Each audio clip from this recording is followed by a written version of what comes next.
All right, here is an impromptu video, and this is grooming part 2. So we already talked about the fact that a horse can strike out or step with their front feet. We're now going to go to the hind feet, please, Toby. So stand at his hip.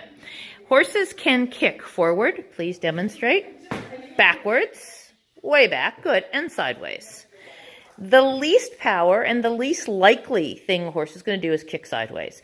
So while it is never 100% safe to stand anywhere near a horse's hind end, the safest place to stand is where Toby's standing now, which is just directly opposite their hip.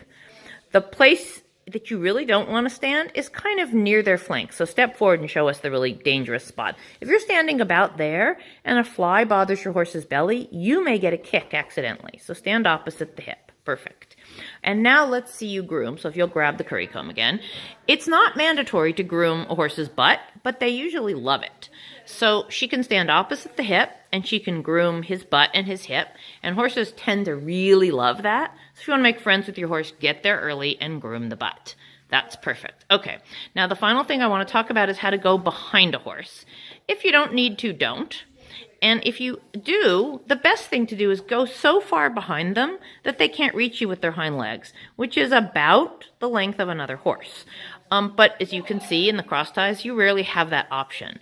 So if you need to go behind a horse, what you want to do is get as close to the horse as possible. So now if you'll stand behind him, and again, Toby's doing this for demonstration, get as close to him as you can. Now just right behind him and next to him.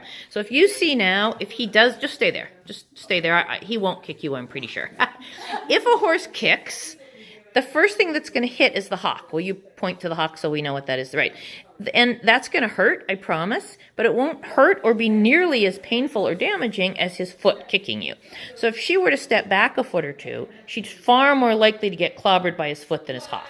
So if you need to go behind a horse, now you'll demonstrate it for real. Start at one hip, pat him and let him know he's coming, and quickly and quietly just step close behind them and step to the other side. All right, that is the end of part 2.